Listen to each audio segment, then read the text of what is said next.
Hello, नमस्कार दोस्तों, decode exam में आप सभी का स्वागत है। आज की क्लास में हम लोग डिस्कस करेंगे मॉक टेस्ट 11 जो कि आपके यूपीपीसीएस प्रीलिम्स 2026 के लिए बहुत ही महत्वपूर्ण है। तो चलिए आज की क्लास को स्टार्ट करते हैं मेरे साथ ऐश्वर्या सिंह के साथ। क्लास में किसी भी तरीके का डाउट होगा तो आप लोग मुझे कमेंट बॉक्स में बताएंगे। आज की क्लास का हम पहला प्रश्न देखते हैं। प्रश्न क्या दिया गया है? प्रश्न आपके हिंदी और इंग्लिश दोनों माध्यम में दिया गए हैं। तो एक एक जिस माध्यम से आप हैं उस माध्यम में प्रश्नों को पढ़िए और उत्तर देने का प्रयास करिए। क्लास में कहीं पर भी अगर कोई भी डाउट होता है तो आप लोग मुझे कमेंट बॉक्स में बता सकते हैं। यहाँ पर ध्यान दीजिएगा, बंगाल में द्वैत सरकार के संदर्भ में कौन सा कथन गलत है? यह प्लासी की लड़ाई के बाद स्थापित किया गया था। अंडरलाइन करते हुए चलते हैं। इसे 1772 में समाप्त कर दिया गया। तीसरा है, इस प्रणाली में भारतीय अधिकारियों को पहले की तरह काम करने की अनुमति थी लेकिन ब्रिटिश गवर्नर के नियंत्रण में। और आखिरी है, इसे अपने लाभदायक व्यापार को जारी रखने और इंग्लैंड को करों की छूट के लिए एकत्रित करने के उद्देश्य से तैयार किया गया था। आपको बताना है इनमें से कौन सा स्टेटमेंट आपका गलत है। इनकरेक्ट स्टेटमेंट आपको बताना है। तो देखिए क्लास, जब भी हम द्वैत सरकार की बात करते हैं, कुछ चीज़ों को समझिए। हम डुअल गवर्नमेंट की बात करते हैं तो यहाँ पर दो राइट्स होते हैं, ठीक है। डुअल गवर्नमेंट है मतलब हम दो अधिकारों की बात कर रहे हैं। एक आपकी दीवानी राइट होती है और दूसरा निजामत। यहाँ पर दीवानी मतलब रेवेन्यू कलेक्शन और निजामत मतलब हम कह सकते हैं लॉ एंड ऑर्डर मेंटेन करना। ये चीज ध्यान में रखिएगा। अब देखिए, डुअल गवर्नमेंट की बात की गई है। बंगाल में द्वैत शासन कब लगाया गया? तो बंगाल में द्वैत शासन प्लासी की लड़ाई के बाद नहीं लगाया गया। बंगाल में द्वैत शासन बक्सर की लड़ाई के बाद लगाया गया। तो 1764 में जो बक्सर का युद्ध हुआ है उसके बाद हम देखते हैं 1765 में एक ट्रिटी साइन होती है जिसे कि हम इलाहाबाद की ट्रिटी कहते हैं, संधि कहते हैं। तो ट्रिटी ऑफ इलाहाबाद 1765 बक्सर के युद्ध के बाद। ये याद रखिएगा, बक्सर का युद्ध कब हुआ है? बक्सर का युद्ध आपका हुआ है 1764 में। इसके बाद 1765 में ट्रिटी ऑफ इलाहाबाद हुई है। उसके बाद डुअल गवर्नमेंट लगाया गया है बंगाल में, जिसमें दीवानी राइट, रेवेन्यू कलेक्शन का जो अधिकार था वो किसके पास था? कंपनी के पास था। और जो निजाम थे उनके पास कौन सी राइट थी? लॉ एंड ऑर्डर मेंटेन करना। ये राइट उनको दे दिया गया था। तो इस प्रश्न में अगर आप देखेंगे तो पहला ही स्टेटमेंट आपका गलत है और सारे स्टेटमेंट आपके सही हैं। अगर पेपर में प्रश्न पूछा जाए, ये जो डुअल गवर्नमेंट लगाया गया था ट्रिटी ऑफ इलाहाबाद के तहत 1765 में रॉबर्ट क्लाइव के समय, उसको खत्म कब किया? तो याद रखिएगा, इसे खत्म किया गया है 1772 के समय जब वॉरेन हेस्टिंग था, ठीक है, जब वॉरेन हेस्टिंग था। नोट कर लीजिए एक एक पॉइंट। ये आपको पता चल गया कि डुअल गवर्नमेंट किसे कहते हैं। चलो अब और प्रश्नों को हम देखते हैं। कहीं पर भी दिक्कत होगी तो आप लोग मुझे बताएंगे। अब कुछ प्रमुख युद्ध देख लो जहां से परीक्षा में प्रश्न बनता है। युद्ध से प्रश्न कैसे बनता है? आपसे बोल दिया जाएगा कि ये युद्ध कब हुआ था, डायरेक्ट प्रश्न। किसके मध्य हुआ था, ये प्रश्न बनता है। और आजकल देखा जा रहा है कि क्रोनोलॉजिकल ऑर्डर में अरेंज करना है। आपको दे देगा अंबर का युद्ध, प्लासी का युद्ध, बक्सर का युद्ध, ठीक है, वांडी वॉश का युद्ध, और बोलेगा आप इनको क्रोनोलॉजिकल ऑर्डर में अरेंज करिए। तो ध्यान दीजिएगा, जब हम बात करते हैं अंबर के युद्ध की तो ये 1749 में हुआ है। किसके किसके मध्य? मुजफ्फर जंग, चंदा साहेब फ्रांसीसी और कर्नाटक के नवाब अनवरुद्दीन के मध्य ये युद्ध हुआ है। स्क्रीनशॉट लेना है, स्क्रीनशॉट ले लो, नोट कर लो, जो भी आपको सही लगे। फिर प्लासी के युद्ध की बात करते हैं। प्लासी का युद्ध जो है वो 23 जून 1757 को हुआ है। किसके किसके बीच? अंग्रेजों और बंगाल के नवाब सिराजुद्दौला के मध्य। फिर वांडी वॉश का युद्ध किसके किसके मध्य हुआ है? अंग्रेजों और फ्रांसीसियों के मध्य हुआ है। कब हुआ है? 1760 में हुआ है। और 1764 के युद्ध को हम निर्णायक युद्ध कहते हैं, जो कि बक्सर का युद्ध है। बक्सर के युद्ध में आप देखते हैं कि मीर कासिम भी है, ठीक है, सुजाउद्दौला भी है, अवध का भी नवाब है, ठीक है। यहाँ मीर कासिम बंगाल का भी नवाब है और मुगल बादशाह शाह आलम द्वितीय है। और ये किसके अगेंस्ट में? अंग्रेजों के अगेंस्ट में है। और आपको पता है इसके बाद क्या होता है? जब अंग्रेज जीत जाते हैं तो इलाहाबाद की संधि पर हस्ताक्षर होता है। अब जो दीवानी राइट्स थी, रेवेन्यू कलेक्शन था, पैसा कलेक्ट करने का जो काम है, जो शक्ति है, वो पूरी तरीके से कंपनी के हाथ में आ जाती है। समझ में आ रहा है? तो ये कब हुआ है? 1764 में हुआ है। चलो, इतनी चीजें क्लियर, आगे बढ़ते हैं। अभी प्रश्नों को देखेंगे तो एक्सप्लेन करूंगी तो बहुत सी चीजें आपको समझ में आती जाएगी। प्रारंभिक ब्रिटिश प्रशासन के संदर्भ में निम्नलिखित में से कौन सा कथन गलत है? आपको बताना है। ब्रिटिश क्षेत्रों को मोटे तौर पर प्रेसिडेंसी नामक प्रशासनिक इकाइयों में विभाजित किया गया था। 1775 में न्यायपालिका की एक नई प्रणाली स्थापित की गई। प्रत्येक जिले में, ध्यान दीजिएगा, प्रत्येक जिले में 2 न्यायालय थे, एक आपराधिक अदालत, फौजदारी अदालत जिसे हम कहते हैं, और एक सिविल अदालत जिसे दीवानी अदालत कहते हैं। फिर 1773 के विनियमन अधिनियम के तहत एक नए सर्वोच्च न्यायालय की स्थापना की गई थी। और आखिरी है, उपयुक्त में से कोई नहीं। आपको बताना है चारों स्टेटमेंट में से करेक्ट स्टेटमेंट कौन सा है। तो यहां पर ध्यान दीजिएगा, करेक्ट स्टेटमेंट नहीं, आपको गलत स्टेटमेंट बताना है। ध्यान दीजिएगा, आज के क्लास में जो प्रश्न आपको दिख रहे होंगे उसमें ज्यादातर में बोला गया है इनकरेक्ट स्टेटमेंट आपको बताना है।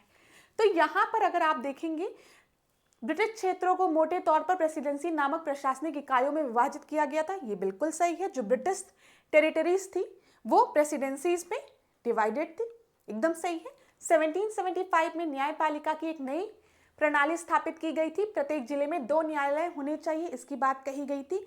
लेकिन ध्यान दीजिएगा, ये 1775 में नहीं, इसे 1772 में कहा गया था, इस वजह से ये गलत है। नहीं तो ये तो बिल्कुल सही है कि आपराधिक मामलों के लिए आपराधिक अदालत जो थी वो फौजदारी अदालत उसे कहा जाता था और सिविल अदालत को दीवानी अदालत कहा जाता था। लेकिन इसका एस्टैब्लिशमेंट 1772 में हुआ था। 1773 में अगर हम देखेंगे, रेगुलेटिंग एक्ट के तहत सर्वोच्च न्यायालय की स्थापना हुई थी, ये भी स्टेटमेंट सही है। तो इनकरेक्ट स्टेटमेंट कौन सा है? बी जो है वो आपका इनकरेक्ट स्टेटमेंट है। क्लियर है क्लास? आगे बढ़ते हैं। चलिए आगे इस प्रश्न को देखिए। यहां पर वैध सरकार के संदर्भ में निम्नलिखित कथनों पर विचार कीजिए। Consider the following statement with reference to the dual government. दीवान के रूप में कंपनी ने पुलिस और न्यायिक शक्ति को सीधे नियंत्रित किया, ठीक है। As Diwan the company directly control the police and judicial power. दूसरा है, निजामत की शक्ति के तहत कंपनी ने सीधे राजस्व एकत्रित किया, ठीक है। चलिए बताइए यहां पर आपका सही उत्तर क्या होगा। Which of the following statement are incorrect, ठीक है, इनकरेक्ट बताना है। आज ध्यान दीजिएगा, प्रश्नों में इनकरेक्ट स्टेटमेंट को बोला गया है। Under the power of Nizamat company directly collect the revenue. मैंने आपको बताया है कि जब हम डुअल गवर्नमेंट की बात करते हैं, जब हम द्वैध शासन की बात करते हैं, तो निजामत के तहत जो निजाम था, ठीक है, उसके पास क्या शक्ति थी? उसके पास लॉ एंड ऑर्डर को मेंटेन करने की शक्ति थी। और यहां पर लॉ एंड ऑर्डर में लिख देती हूं, जुडिशियल पावर थी, हम कह सकते हैं लॉ एंड ऑर्डर वाली पावर थी। किसके पास? निजाम के पास, ठीक है, निजाम, याद रखिएगा। और जब हम दीवान की बात करते हैं तो यहां पर जो कंपनी है वो डायरेक्टली कंट्रोल करती है पुलिस और जुडिशियल पावर को नहीं, वो डायरेक्टली कंट्रोल करती है रेवेन्यू कलेक्शन को। तो दीवान की जब हम बात करेंगे तो it is related to revenue collection. Diwani right की जब हम बात करेंगे तो रेवेन्यू कलेक्शन से रिलेटेड ये होगा, राजस्व एकत्रित करने की शक्ति जो कि कंपनी के पास थी, ठीक है। और जब हम निजामत की बात करेंगे तो यहां पर law and order, judicial power की शक्ति किसके पास थी? वो निजाम के पास हुआ करती थी। तो देखिए दोनों ही स्टेटमेंट आपके बिल्कुल गलत है। इस प्रश्न में पूछा गया है which of the above statement are correct, incorrect, तो बोथ स्टेटमेंट्स आर इनकरेक्ट। तो उत्तर क्या हो जाएगा? 1 और 2। क्लास ध्यान दीजिएगा, इसी में थोड़ी सी कंफ्यूजन हो जाती है कि करेक्ट पूछा गया है कि इनकरेक्ट। यहाँ पर इनकरेक्ट पूछा गया है और दोनों को गलत तरीके से डिस्क्राइब किया गया है। जब हम दीवान की बात करेंगे, दीवानी राइट्स की बात करेंगे, तो रेवेन्यू कलेक्शन की हम बात करेंगे, राजस्व एकत्रित करने की बात करेंगे, जो कि कंपनी ने अपने पास ही ये शक्ति रखी थी। भाई रेवेन्यू तो हम ही कलेक्ट करेंगे ना, ठीक है। और जब हम निजामत की बात करेंगे तो judicial power, law and order, police वाली शक्ति की बात करेंगे जो कि निजाम को दी गई थी। क्लियर? चलो आगे बढ़ते हैं। ये चीज मैंने पहले भी आपको समझाया है। सी आपका सही उत्तर है। अगला प्रश्न देखते हैं क्लास। यहां पर क्या दिया गया है? ब्रिटिश काल के दौरान प्रशासनिक संरचना के संदर्भ में निम्नलिखित में से कौन सा कथन सही है? आपको क्या बताना है, कौन से स्टेटमेंट आपके सही हैं। शुरुआती वर्षों में ब्रिटिश क्षेत्रों को 3 प्रेसिडेंसी यानी बंगाल, मद्रास और सूरत में विभाजित किया गया था। 1836 में ब्रिटिश प्रशासन द्वारा उत्तर पश्चिमी प्रांत का गठन हुआ। ठीक है, यहां पर बोला गया है, स्टार्टिंग में अगर देखेंगे तो ब्रिटिश टेरिटरीज को आपके मेनली 3 प्रेसिडेंसीज में डिवाइड किया गया था। बंगाल बिल्कुल सही है, मद्रास बिल्कुल सही है, ठीक है। सूरत था? नहीं, सूरत कहां था, हम बॉम्बे प्रेसिडेंसी की बात करते हैं ना। In 1836 north west province was formed by the British administration, ये सही है। यहाँ पर प्रश्न में देख ले क्या पूछा गया है, कौन सा कथन सही है, करेक्ट स्टेटमेंट बताना है। इसी वजह से इस प्रश्न का सही उत्तर क्या हो जाएगा, केवल 2 जो है वो सही है, पहला जो है वो गलत है। बी आपका सही उत्तर है। मैंने आपको बता दिया है स्टेटमेंट 1 जो है वो क्यों इनकरेक्ट है, क्योंकि जो आपकी ब्रिटिश टेरिटरी थी वो मेनली आपके 3 प्रेसिडेंसीज में डिवाइडेड थी, वो था बंगाल, मद्रास और बॉम्बे, ये याद रखिएगा, ठीक है। और यहाँ पर नॉर्थ वेस्ट प्रोविंस की बात जब हम करेंगे तो ये स्टैब्लिश हुई थी 1836 में। Clear class? कहीं पर भी कंफ्यूजन होगा तो आप कमेंट बॉक्स में बताएंगे। नेक्स्ट प्रश्न को अब हम देखते हैं, क्या दिया गया है। कई ब्रिटिश अधिकारियों को नवाब कहा जाता था, उन्हें ऐसा क्यों कहा जाता था, यह पूछा गया है। उन्होंने नवाबों को हराने में महत्वपूर्ण भूमिका निभाई थी। उन्होंने नवाबों के दरबार में रेजिडेंट के रूप में नियुक्त किया गया था उन्हें, या उन्होंने भारतीय अभिजात वर्ग की जीवन शैली का पालन किया था। ऐसा क्यों कहा गया था, ये बोला गया है। तो ध्यान दीजिएगा, दे प्लेड अ की रोल इन डिफीटिंग द नवाब, ऐसा कुछ भी नहीं है। इस वजह से हम लोग नहीं कहते कि कुछ ब्रिटिश ऑफिसर को नवाब, ब्रिटिश ऑफिसर्स को, कुछ ब्रिटिश ऑफिसर ऐसे थे जिनको नवाब इसलिए कहा जाता था क्योंकि उन्होंने भारतीय अभिजात वर्ग की जीवन शैली का ही पालन किया था। जैसे इंडियन एरिस्टोक्रेसी की जो स्टाइल थी ना, उसी को वो फॉलो कर रहे थे, इस वजह से उनको नवाब कहा जाता था। तो डी आपका सही उत्तर है, ठीक है। ठीक है, कहीं पर भी कोई दिक्कत होगी बताइएगा जरूर क्लास। आपको लगता है प्रश्न को पढ़ने के लिए ज़्यादा समय की आवश्यकता है तो आप अपने अनुसार वीडियो को पॉज किया करिए, प्रश्नों को पढ़ा करिए, फिर उत्तर देने का प्रयास किया करिए, वीडियो को प्ले कर लिया करिए। फिर जो स्पीड है यहाँ पर डिस्कशन की, उसको तो आप मैनेज कर सकते हैं। ये बेनिफिट तो होता है यूट्यूब के लेक्चर्स में, रिकॉर्डेड लेक्चर्स में, कि आप स्पीड अपने अकॉर्डिंग तेज, स्लो या फिर पॉज कर सकते हैं लेक्चर को। यहाँ पर देखो, निम्नलिखित में से किस अधिनियम ने बंगाल के गवर्नर को भारत का गवर्नर जनरल बनाया था? तो बताओ यहाँ पर 1784 का पिट्स इंडिया एक्ट, 1813 का चार्टर एक्ट, 1793 का चार्टर एक्ट या 1773 का रेगुलेटिंग एक्ट। यहाँ पर गवर्नर ऑफ बंगाल को गवर्नर जनरल ऑफ बंगाल, ध्यान दीजिएगा, गवर्नर ऑफ बंगाल को governor general of India, sorry यहां पर करिए आप इसको, गवर्नर ऑफ बंगाल को गवर्नर जनरल ऑफ इंडिया कब बनाया गया था?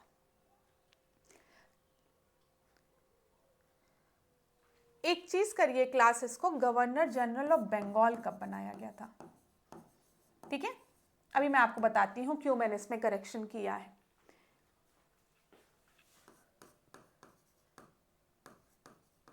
अब ध्यान दीजिएगा, प्रश्न क्या बोला गया है।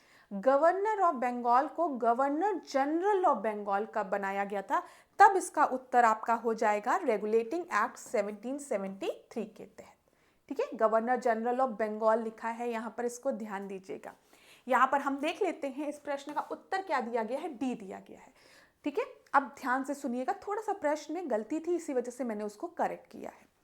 सबसे पहले गवर्नर ऑफ बंगाल हुआ करता था, ठीक है। आपको पता है जो ब्रिटिश टेरिटरी थी वो डिफरेंट आपके प्रेसिडेंसीज में डिवाइडेड थी। हमने अभी देखा मुख्यतः 3 प्रेसिडेंसी थी, एक बंगाल, मुंबई और मद्रास। ये चीज़ आपको क्लियर है, ठीक है। अब देखो गवर्नर ऑफ बंगाल था। जब रेगुलेटिंग एक्ट आया, ये चीज़ मैंने आपसे पहले भी डिस्कस की है, जो मेरे स्टूडेंट्स होंगे उनको ये चीज़ पता होगी। जब हम रेगुलेटिंग एक्ट की बात करते हैं, रेगुलेटिंग एक्ट 1773 की, तो इस एक्ट के थ्रू क्या हुआ, जो गवर्नर ऑफ बंगाल था उसे गवर्नर जनरल ऑफ बंगाल बना दिया गया। गवर्नर जनरल ऑफ बंगाल बना दिया गया। और वो कौन था? वो वॉरेन हेस्टिंग था। ध्यान दीजिएगा, वो कौन था? वो वॉरेन हेस्टिंग था। पहला governor general of Bengal Warren Hasting था, ठीक है। ये याद रखिएगा, ठीक है। रेगुलेटिंग एक्ट के तहत क्या किया गया था? जो मुंबई की प्रेसिडेंसी थी, और अगर हम देखें, अरे सॉरी, बॉम्बे प्रेसिडेंसी उस समय बोला जाता, मुंबई नहीं बोला जाए, बॉम्बे प्रेसिडेंसी, और जो मद्रास प्रेसिडेंसी थी अब वो बंगाल प्रेसिडेंसी के अंदर आ गई थी, मतलब सबऑर्डिनेट हो गई थी, ठीक है। इसीलिए जो गवर्नर ऑफ बंगाल था उसके साथ एक term governor general term use कर दिया गया। अब उसे गवर्नर जनरल ऑफ बंगाल के नाम से जाना जाता था। जब चार्टर एक्ट 1833 आता है, जिसके तहत जो मोनोपोली थी ईस्ट इंडियन कंपनी की, उसको पूरी तरीके से एबॉलिश कर दिया गया, ठीक है। यहां पर आपको पता होना चाहिए, ठीक है। तो ये जो आपका गवर्नर जनरल ऑफ बंगाल की जो पोजीशन थी, उसे अब बोले जाने लगा गवर्नर जनरल ऑफ इंडिया। ये याद रखिएगा, गवर्नर जनरल ऑफ इंडिया नाम से यहां पर इंडिया कर दिया गया बंगाल की जगह। और बाद में आप देखते हो जब 1857 का फर्स्ट वॉर ऑफ इंडिपेंडेंस होता है और उसके बाद गवर्नमेंट ऑफ इंडिया एक्ट 1858 आता है, तो ये गवर्नर जनरल ऑफ इंडिया की पोजीशन को अब एक नए नाम से जाना जाता है, वाइसरॉय। वाइसरॉय कौन है? रिप्रेजेंटेटिव है, ठीक है, रिप्रेजेंटेटिव ऑफ क्राउन। 2 नई पोजीशन गठित कर दी गई थी, एक सेक्रेटरी की पोजीशन जो कि इंग्लैंड में बैठता था, दूसरा वाइसरॉय होता था जो कि भारत में रहकर काम करता था, और ये रिप्रेजेंट करता था क्राउन को, ठीक है। ये चीज याद रखिएगा। तो सबसे पहले गवर्नर ऑफ बंगाल था, ठीक है। गवर्नर ऑफ बंगाल की पोजीशन को रेगुलेटिंग एक्ट 1773 के तहत गवर्नर जनरल ऑफ बंगाल कर दिया गया था। अब गवर्नर जनरल ऑफ बंगाल के सबऑर्डिनेट्स हुआ करते थे गवर्नर ऑफ बॉम्बे और गवर्नर ऑफ मद्रास, ये याद रखिएगा। बाद में चार्टर एक्ट आया 1833, जिसके तहत गवर्नर जनरल ऑफ बंगाल की पोजीशन को गवर्नर जनरल ऑफ इंडिया कर दिया गया। और फिर गवर्नमेंट ऑफ इंडिया एक्ट 1858 के तहत गवर्नर जनरल ऑफ इंडिया की जगह वाइसरॉय टर्म का यूज होने लगा। ये सारी चीजें क्लियर होनी चाहिए जो मैं आपको बता रही हूँ।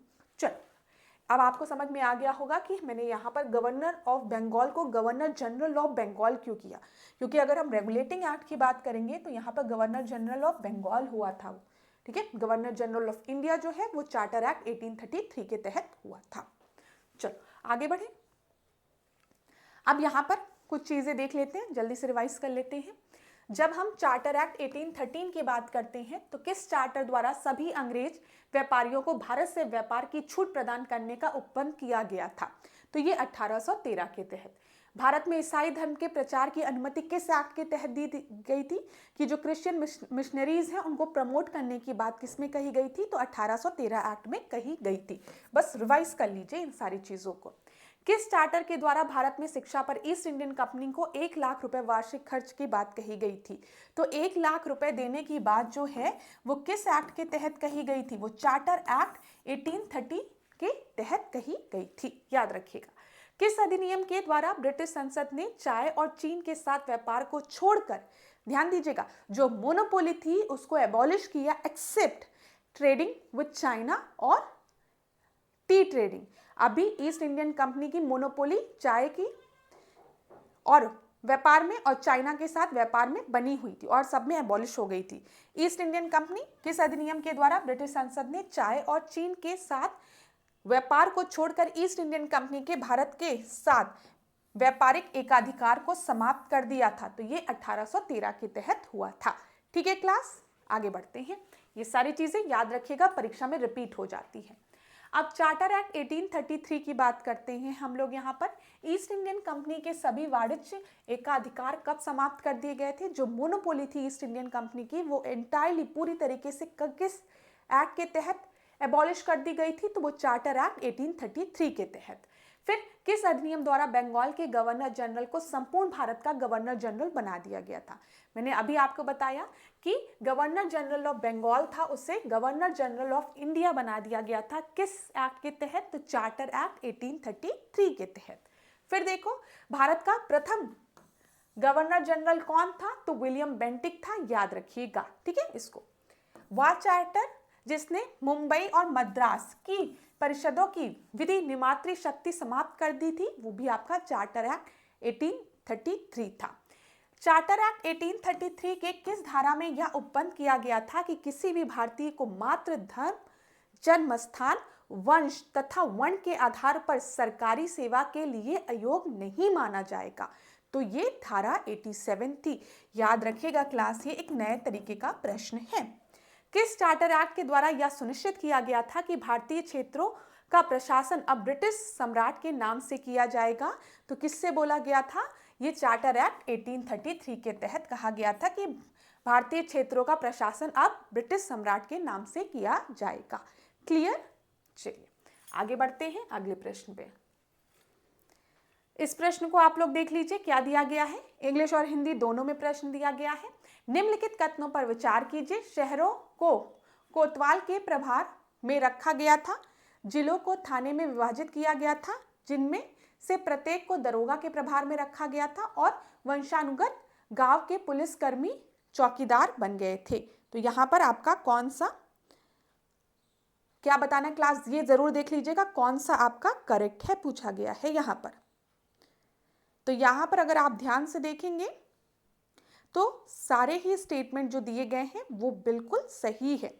परमानेंट पुलिसिंग की अगर हम बात करेंगे, जो परमानेंट पुलिस सिस्टम है उसको किसके द्वारा इंट्रोड्यूस किया गया था पूछा जाता है, तो कॉर्नवालिस के द्वारा, ये याद रखिएगा। ठीक है, परमानेंट पुलिस की बात कॉर्नवालिस द्वारा की गई थी। Cities were placed in the charge of kotwal, बिल्कुल सही है। शहरों को कोतवाल के प्रभार में रखा गया था, जिलों को थानों में विभाजित किया गया था, जिनमें प्रत्येक को दरोगा के प्रभार में रखा गया था। ठीक है, दरोगा होते थे, और वंशानुगत गांव के पुलिसकर्मी चौकीदार बन गए थे। तो यहाँ पर आपका सही स्टेटमेंट जो है वो है डी। ठीक है क्लास, तो 1, 2, 3 तीनों ही स्टेटमेंट बिल्कुल सही हैं। ये याद रखिएगा कि जब भी परमानेंट पुलिस फोर्स की बात करेंगे इंडिया में, तो it was created by Cornwallis. आगे बढ़ते हैं अगले प्रश्न में। चार्टर एक्ट के संदर्भ में निम्नलिखित कथनों पर विचार करिए। अभी मैंने 1813 का चार्टर एक्ट और 1833 के चार्टर एक्ट के बारे में आपको बताया है। यहाँ पर ध्यान दीजिएगा, चार्टर एक्ट 1813 द्वारा भारत में कंपनी का व्यापार एकाधिकार समाप्त कर दिया गया था। चार्टर एक्ट 1833 ने कंपनी के व्यापार एकाधिकार को बहाल कर दिया था। तो पढ़ते हैं यहाँ पर, charter act 1833, the trade monopoly of company was ended in India. ठीक है, हम कह सकते हैं ट्रेड मोनोपोली जो थी वो पार्शियली आपकी एंडेड हुई थी। ठीक है, लेकिन अभी भी टी ट्रेडिंग और चाइना के साथ ट्रेडिंग में इनका एकाधिकार था। Charter act 1833 restored the trade monopoly of company, ये तो बिल्कुल गलत है। ये आपको पता है ना, यहाँ पर इनकरेक्ट स्टेटमेंट आपको बताना है, और जो दूसरा वाला है वो तो बिल्कुल ही गलत है। क्यों गलत है? अभी थोड़ी देर पहले मैंने आपको बताया, जो एकाधिकार अभी इनके पास चाय के उसके व्यापार के लिए और चाइना के साथ व्यापार के लिए बचा हुआ था 1813 के बाद, उसको पूरी तरीके से 1833 में समाप्त कर दिया जाता है। तो रीस्टोर जो दिया है वो गलत है, फुली एबॉलिश्ड कर दिया, ये सही होगा। तो यहाँ पर कौन सा इनकरेक्ट है? बी आपका इनकरेक्ट है। पहला वाला आपका सही है, ट्रेड मोनोपोली को एबॉलिश किया गया था, लेकिन एक्सेप्शन था चाय व्यापार में, टी व्यापार में। ठीक है, और दूसरा चाइना के साथ व्यापार में। तो बी आपका सही उत्तर है। इस प्रश्न को देखो, एक तरफ आपको अधिनियम दिए गए हैं, दूसरी तरफ आपको प्रावधान दिए गए हैं। 1773 का विनिमय अधिनियम सर्वोच्च न्यायालय की स्थापना करता है।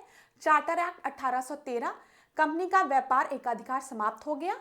और चार्टर अधिनियम 1833 भारत ब्रिटेन के प्रत्यक्ष शासन के अधीन में आ गया। चलो बताओ कौन सा यहां पर सुमेलित है, बताइए यहां पर आपका कौन सा सही सुमेलित है। देखिए मैंने आपको पहले भी बताया है, जब भी हम रेगुलेटिंग एक्ट की बात करेंगे, एक मिनट, रेगुलेटिंग एक्ट की जब भी हम बात करेंगे तो रेगुलेटिंग एक्ट के तहत ही सुप्रीम कोर्ट का गठन हुआ था, सर्वोच्च न्यायालय का गठन हुआ था 1773 में। ये चीज अभी आपको बताई गई है, तो ये बिल्कुल ध्यान दीजिएगा क्लास, ये बिल्कुल सही है। ठीक है, जब हम बात करते हैं चार्टर एक्ट 1813 की, तो यहां पर आपको याद रखना है ट्रेड मोनोपोली जो भारत के साथ थी उसको समाप्त किया गया था एकाधिकार, बिल्कुल सही है। ठीक है, ये भी याद रखिएगा कि एजुकेशन के लिए 1 लाख रुपए अलॉट करने की बात की गई थी, देने की बात की गई थी एजुकेशन के लिए।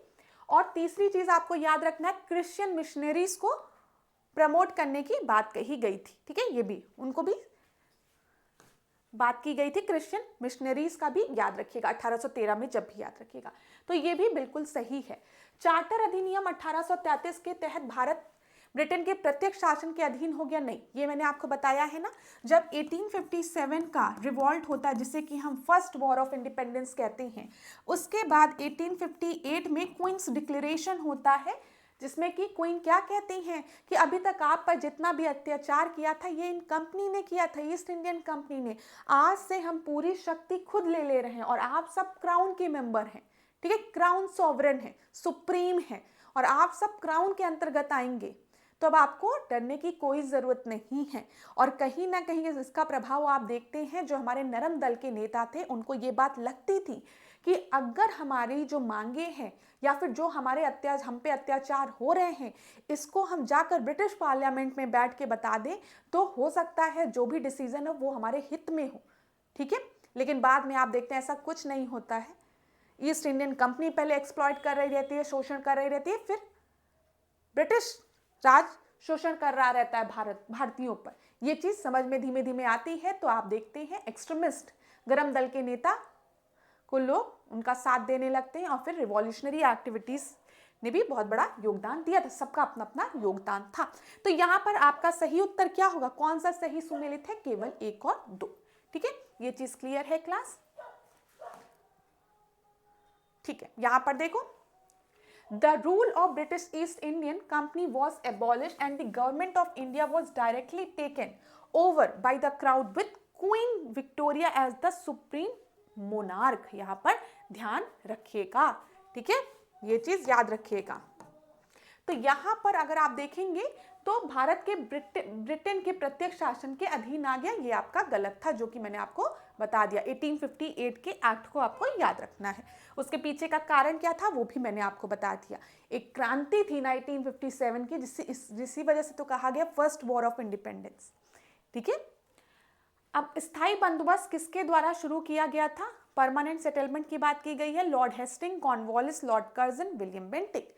तो यहाँ पर आप सभी को पता है कि जब हम बात करते हैं परमानेंट सेटलमेंट की तो लॉर्ड कॉर्नवालिस का नाम आपको याद रखना है। कॉर्नवालिस ने परमानेंट सेटलमेंट की बात की थी। ठीक है, यहाँ पर अगर आप देखेंगे तो अगर ये आपके फार्मर्स हुआ करते थे, फार्मर्स या पीजेंट, ठीक है, तो इनके बीच में कौन होता था, जमींदार होते थे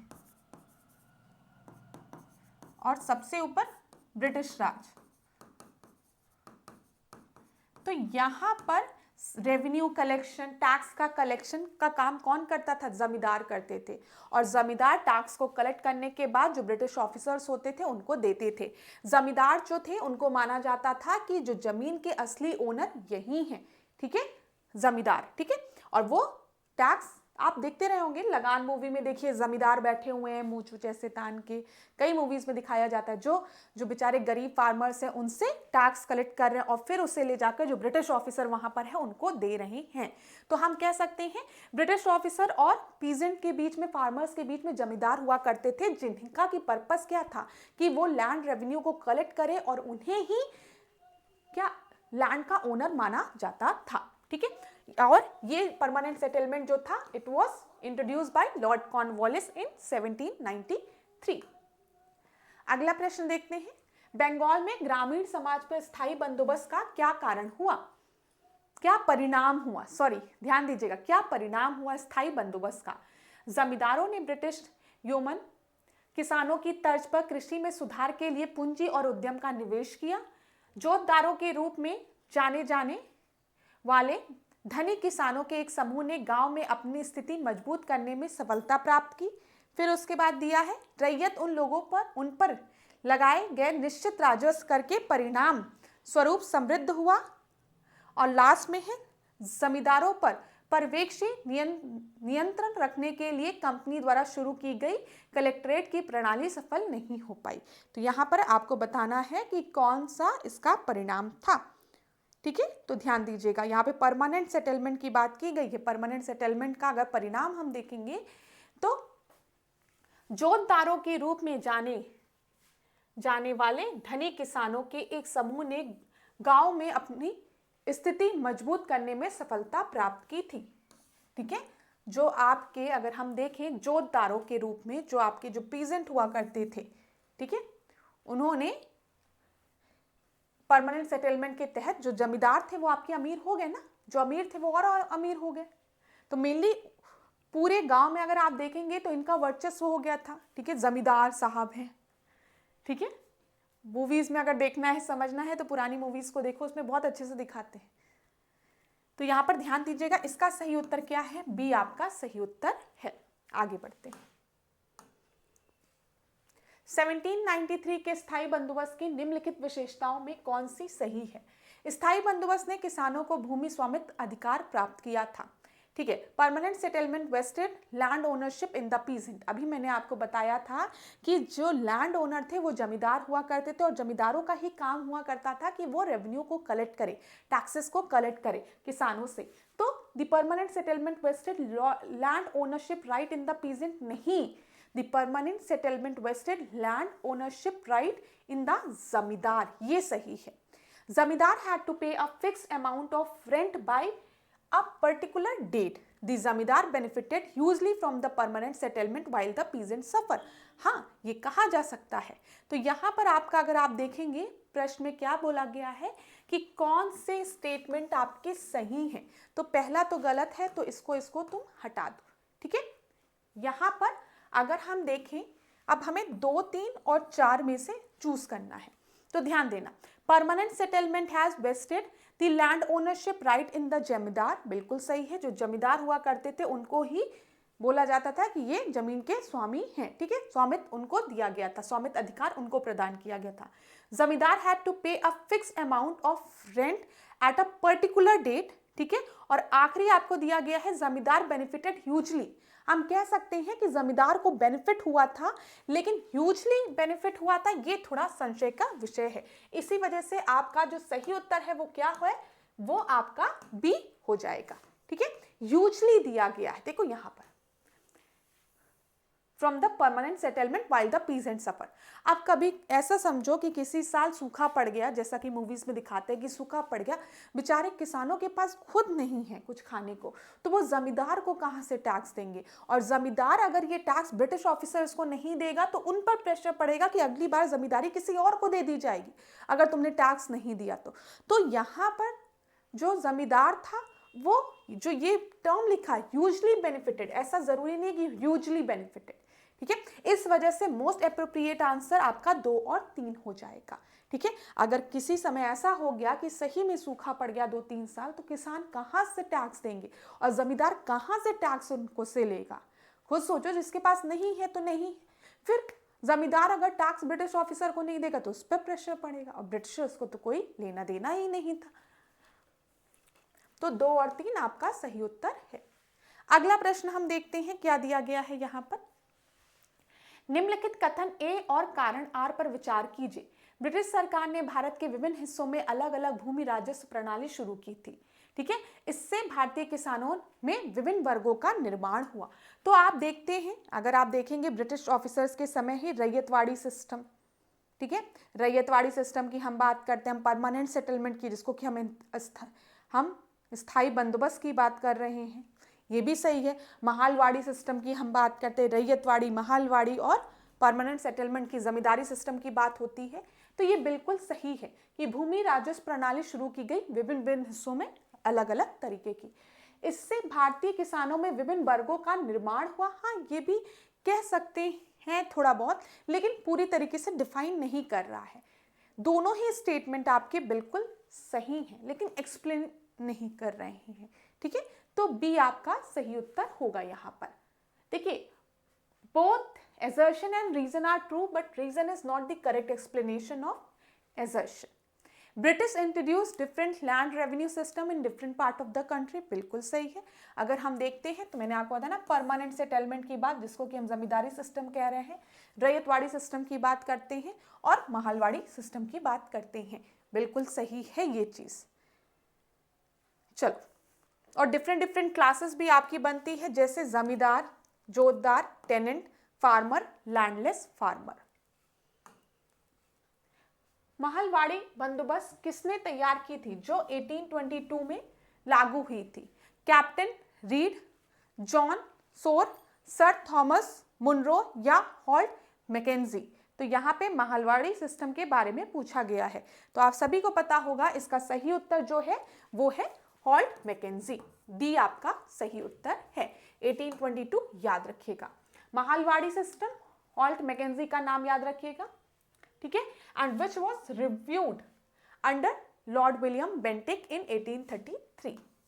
यहां पर जो विलेज का हेडमैन था, ठीक है, वो कलेक्ट करता था लैंड रेवेन्यू को। महाल होते थे, ठीक है, महाल के बेसिस पे लैंड रेवेन्यू को कलेक्ट करता था, जो कि हेडमैन होता था वो, ठीक है, जो मेन होता था। The peasant were the owner of the land, ये आपको क्लियर हो गया होगा कि जब हम बात करते हैं परमानेंट सेटलमेंट में, तो वहां पे लैंड ओनर किसे कहा जाता था? जो जमींदार हुआ करते थे उनको लैंड ओनर माना जाता था।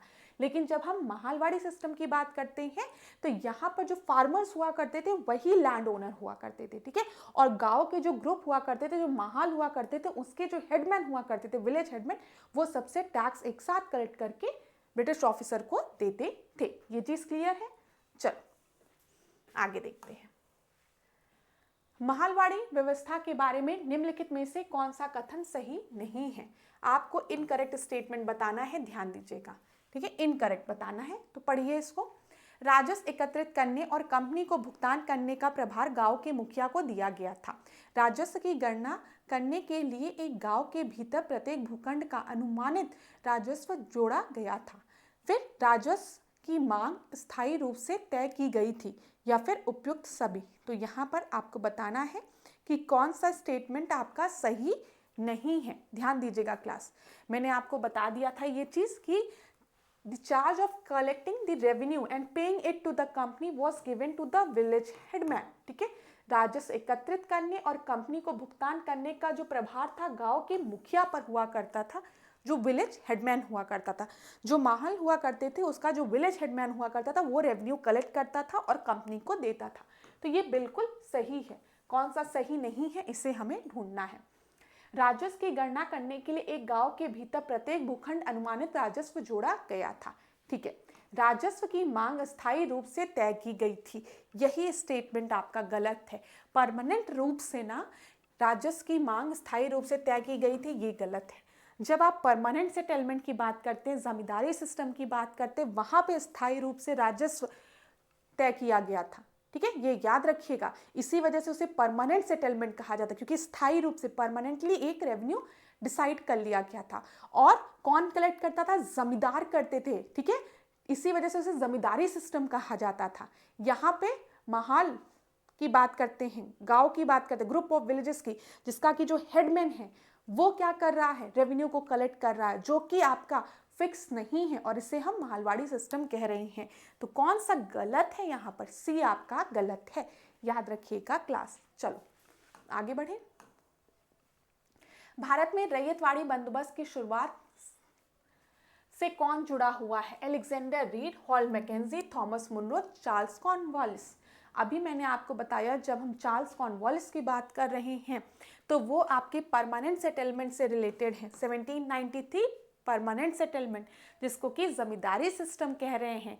जमींदारी सिस्टम में आपको याद रखना है कि जो फार्मर्स हैं वो लैंड के ओनर नहीं हैं। लैंड का स्वामित्व जो है, जो ओनरशिप है, वो जमींदारों के पास होता है और जमींदार जो भी फिक्स्ड रेवेन्यू है उसको किससे, पीजेंट से, फार्मर से कलेक्ट करते हैं और कंपनी को देते हैं। तो कंपनी और फार्मर्स के बीच में जमींदार हुआ करते थे जमींदारी सिस्टम में, जिसको कि परमानेंट सेटलमेंट कहते हैं। 1793 में कॉर्नवालिस द्वारा दिया गया था। ठीक है। थॉमस हॉल्ट मैकेंजी की अगर हम बात करेंगे तो अभी हॉल्ट मैकेंजी के बारे में मैंने आपको बताया, ये महालवाड़ी सिस्टम से रिलेटेड थे, जहाँ पे जो विलेज का हेडमैन हुआ करता था वो पूरे विलेज से, समझे, जो विलेजेस हैं उन पूरे विलेज से, विलेज मतलब पूरे विलेज के जो फार्मर्स हैं उनसे टैक्स कलेक्ट करता था और किसको देता था, उसको कंपनी को देता था। लेकिन यहाँ पे जो जमीन का स्वामित्व है, जो ओनरशिप है लैंड की, वो फार्मर्स के पास ही हुआ करती थी, पहली चीज। और जो टैक्स था वो आपका परमानेंट नहीं था, फिक्स्ड नहीं था। ठीक है, ये याद रखिएगा। महालवाड़ी सिस्टम में जो विलेज हेडमैन था वो पूरे महाल से टैक्स को कलेक्ट करके कंपनी को देता था, हॉल्ट मैकेंजी द्वारा। अब हम बात कर रहे हैं यहाँ पर रैयतवाड़ी सिस्टम की, तो इसमें दो नाम आपको याद रखना है, अलेक्जेंडर रीड और थॉमस मुनरो। तो उत्तर क्या हो जाएगा, बी आपका सही हो जाएगा। अलेक्जेंडर रीड और थॉमस मुनरो ने रैयतवाड़ी सिस्टम को इंट्रोड्यूस किया था। ठीक है, और सबसे पहली बार ये इंट्रोड्यूस हुआ था रैयतवाड़ी सिस्टम मद्रास प्रेसिडेंसी में, ये याद रखिएगा। यहाँ पर जो कंपनी है वो डायरेक्टली टैक्स कलेक्ट करती थी फार्मर्स से, जो पीजेंट्स थे उनसे डायरेक्टली कलेक्ट करती थी। महालवाड़ी सिस्टम में जो महाल हुआ करता था, विलेज हेडमैन हुआ करता था, वो अपने महाल से पूरे टैक्स को कलेक्ट करके कंपनी को देता था और जमींदारी में जमींदार का रोल हुआ करता था। ठीक है, इसमें डायरेक्टली पीजेंट से कलेक्ट किया जाता था। चलिए इस प्रश्न को देखिए, यहाँ पर क्या दिया गया है, रैयतवाड़ी बंदोबस्त के बारे में निम्नलिखित में से कौन सा कथन सही है? आपको करेक्ट स्टेटमेंट बताना है। इसने किसानों को भूमि के मालिक के रूप में मान्यता दी थी। राजस्व अधिकारी ने राजस्व दर बहुत अधिक तय की थी। इसे स्थायी बंदोबस्त के बाद में पेश किया गया था। ठीक है, तो यहाँ पर ध्यान दीजिएगा कि आपका सही उत्तर क्या होगा। मैंने आपको बताया कि जब भी हम रैयतवाड़ी सिस्टम की बात करेंगे तो रैयतवाड़ी सिस्टम में जो टैक्स है वो डायरेक्टली आपके किससे कलेक्ट किया जा रहा है, फार्मर्स के द्वारा कलेक्ट किया जा रहा है। ठीक है, फार्मर्स से डायरेक्टली कलेक्ट किया जा रहा है, कोई भी जमींदार नहीं है इसमें। ये बिल्कुल सही है। Revenue official fix the revenue rate too high. ठीक है, it was introduce later than the permanent settlement. बिल्कुल सही है। देख लो एक बार फिर से, ये दो डायग्राम बनाती, समझ में आ जाएगा। फार्मर्स, यहाँ पे कौन है, फार्मर्स है। ठीक है, ध्यान दीजिएगा। तो यहाँ पर ध्यान दीजिए, फार्मर्स हुआ करते थे या फिर पीजेंट हुआ करते थे, लिख देती हूँ मैं। और फिर इधर जमींदार हुआ करते थे जो कि लैंड ओनर होते थे। ठीक है, और इधर आपकी ब्रिटिश ऑफिसर हुआ करते थे। तो बीच में जमींदार हुआ करते थे परमानेंट सेटलमेंट में या जमींदारी व्यवस्था में। ठीक है, अब इसी को, ये जो जमींदार वाला ये जो है ना, इसी को खत्म कर दिया गया था रैयतवाड़ी में। यहाँ पर डायरेक्टली आपके फार्मर्स हुआ करते थे या फिर पीजेंट हुआ करते थे, और कौन हुआ करते थे, ब्रिटिश कंपनी हुआ करती थी, ब्रिटिश ऑफिसर हुआ करते थे। और जो पीजेंट फार्मर्स होते थे यही आपके लैंड ओनर होते थे। ठीक है, क्लियर है? तो यहाँ पर आपका सही उत्तर क्या हो जाएगा, बी आपका सही उत्तर हो जाएगा। आगे बढ़ते हैं। भारत के औपनिवेशिक काल के दौरान नीचे की ओर निष्पंदन का सिद्धांत किससे संबंधित है? Down filtration theory. Down filtration theory किससे रिलेटेड है? ये एजुकेशन से रिलेटेड है, याद रखिएगा। ABCD में से आपका सही उत्तर क्या है? एजुकेशन से रिलेटेड है। ये चीज़ मैंने आपको पहले भी बताई थी कि डाउन फिल्ट्रेशन थ्योरी किसके द्वारा दी गई थी? मैकाले के द्वारा दी गई थी। मैकाले क्या कहता है? मैकाले कहता है कि हम क्या करेंगे, हम एक अपर क्लास तैयार करेंगे। एक मिनट क्लास ध्यान दीजिएगा, डाउन फिल्ट्रेशन थ्योरी की बात की गई है, फिल्टर से छन छन के, ठीक है। अब देखो ध्यान देना, जो मैकाले था उसने कहा कि हम एक अपर क्लास तैयार करेंगे जो कि ब्लड, ठीक है, जिनके अंदर भारतीय खून तो होगा लेकिन उनके रहने का तरीका, बोलने का तरीका, कपड़े पहनने का तरीका, बात करने का तरीका यूरोपियंस की तरह होगा। तो हम एक इस तरीके की क्लास तैयार करेंगे जो कि बाय ब्लड तो इंडियंस होंगे लेकिन उनकी जो लाइफ स्टाइल होगी, ठीक है, जो उनका एजुकेशन होगा वो वेस्टर्न एजुकेशन बेस्ड होगा, वो पूरे यूरोपियन की तरह होंगे, ठीक है। और यहाँ पर वो अपर क्लास की बात करता है। धीमे धीमे देखेंगे जब हम वेस्टर्न एजुकेशन अपर क्लास को दे देंगे तो ये छन छन के लोअर क्लासेस में भी पहुंच जाएगा। तो ये मैकाले द्वारा दिया गया था, याद रखिएगा। देखिए लिखा हुआ है, It was propounded by Lord Macaulay, who believed that the main purpose to the company was to educate elite group। दिख रहा है, जो अपर क्लासेस है, जो एलाइड ग्रुप है, उन्हें क्या करना है? Allied group among the Indian population who in turn will be responsible for percolation of modern education and English education to the masses। जब हम इस अपर क्लास को, इस एलाइड ग्रुप को मॉडर्न एजुकेशन, इंग्लिश एजुकेशन दे देंगे तो हम ये चीज़ देखेंगे कि छन छन के ये जो मॉडर्न एजुकेशन, इंग्लिश एजुकेशन है, वेस्टर्न एजुकेशन है, वो लोअर क्लास तक भी पहुंच जाएगी। इसी को डाउन फिल्ट्रेशन थ्योरी कहते हैं। मैकाले का पूरा टारगेट यही था कि एक भारत में ही एक ऐसी क्लास को तैयार करना जो कि बाय ब्लड इंडियंस हो, ठीक है, भारतीय खून हो, लेकिन उनके रहने सहने, बोलने का तरीका, दिखने का तरीका एकदम किस तरीके का हो? यूरोपियंस की तरह हो, ठीक है। ये चीज़ क्लियर है? चलो, तो यहाँ पर इतनी चीज़ों को हमने डिस्कस किया और ये आज की क्लास का आखिरी प्रश्न था क्लास। मैं फिर आपसे कहूँगी कि मॉक टेस्ट को रेगुलर देखिए, ज़्यादा प्रश्न नहीं होते, 20 प्रश्नों को ही अभी हम डिस्कस कर रहे हैं। आगे की क्लासेस में नंबर ऑफ क्वेश्चंस को बढ़ाया जाएगा, लेकिन आप लोग डेली थोड़ा थोड़ा पढ़ते रहिए। और डिकोड एग्जाम आप लोगों के लिए यूपीपीसीएस फाउंडेशन कोर्स 2026 लेकर आया है, जिसमें कि आपको इंटीग्रेटेड वीडियो लेक्चर्स मिलेंगे प्रीलिम्स और मेंस दोनों के लिए। मतलब इन कोर्स में प्रीलिम्स और मेंस दोनों के सिलेबस को कवर किया गया है, ठीक है। साथ ही साथ मैं बता दूं, यहाँ पे एनसीईआरटी और स्टैंडर्ड बुक को सोर्स की तरीके से लिया गया है। नोट्स जो हैं वो आपको बाइलिंगुअल नोट्स प्रोवाइड की जाएगी। रिकॉर्डेड वीडियो लेक्चर्स आपको अवेलेबल रहेगा ऐप पे, ठीक है, वहाँ पर आप जाकर देख सकते हैं। प्रीवियस ईयर्स के जो क्वेश्चंस हैं उनको डिस्कस किया जाएगा, ठीक है। जो मेंस के भी जो प्रश्न हैं उनको भी डिस्कस किया जाएगा। टेस्ट सीरीज आपको प्रोवाइड की जाएगी प्रीलिम्स और मेंस दोनों के लिए। प्रीलिम्स के लिए अलग टेस्ट सीरीज होगी, मेंस के लिए अलग टेस्ट सीरीज होगी, जहां पर आपको आंसर्स को किस तरीके से लिखना है वो आपको बताया जाएगा। रेगुलर टॉपिक वाइज टेस्ट होता है टेलीग्राम ग्रुप पे, तो आप उसको ज्वाइन कर सकते हैं। कोर्स की वैलिडिटी 18 महीने की है, ठीक है। और जो भी स्टूडेंट इंटरव्यू के लिए क्वालिफाई करेंगे उनकी जितनी भी फीस है उसको रिफंड कर दिया जाएगा। तो ये कुछ चीज़ें मैंने आपको इस कोर्स से रिलेटेड बता दी। अगर इस कोर्स से रिलेटेड आपको अधिक जानकारी चाहिए तो इस नंबर पर कांटेक्ट करिए, यहाँ पर आपको सारी इन्फॉर्मेशन प्रोवाइड करा दी जाएगी। तो अब आज के क्लास को हम यहीं पे एंड करेंगे। नेक्स्ट क्लास में हम आपसे मिलेंगे नए प्रश्नों के साथ। क्लास अंत में जाते जाते एक ही बात आपसे फिर मैं कहूँगी कि इस पूरी तैयारी के दौरान आपको सबसे ज़्यादा भरोसा खुद पे रखना है, ठीक है। अपने पे भरोसा रखिए, मेहनत करिए, मतलब मेहनत करिए, कर्म करिए और भरोसा रखिए, ये चीज़ कहना चाहती हूँ। अपने ईश्वर पे भरोसा रखिए, आप जिसे भी मानते हैं, ठीक है। कभी ऐसा होता है ना ज़िंदगी में, जब आप सबसे ज़्यादा अकेले होते हैं तो कोई ऐसी शक्ति होती है, आपको लगता है, जो आपको देख रही है और आपकी मदद ज़रूर करेगी। तो वही ईश्वर का रूप होता है जो विपत्ति में आपका हमेशा साथ देता है। तो उस ईश्वर पे भरोसा रखिए, खुद पर भरोसा रखिए, माता पिता के, बड़ों के आशीर्वाद पर भरोसा रखिए और पढ़िए। पढ़ना सबसे ज़्यादा ज़रूरी है, अपना कर्म करना ज़रूरी है, उसके बाद ईश्वर फल ज़रूर देगा।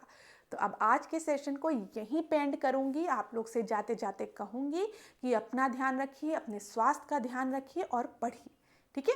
और कोई भी डाउट हो तो हमें ज़रूर बताइए, पूरी डिकोड एग्ज़ाम की टीम आपके साथ है। Thank you so much class.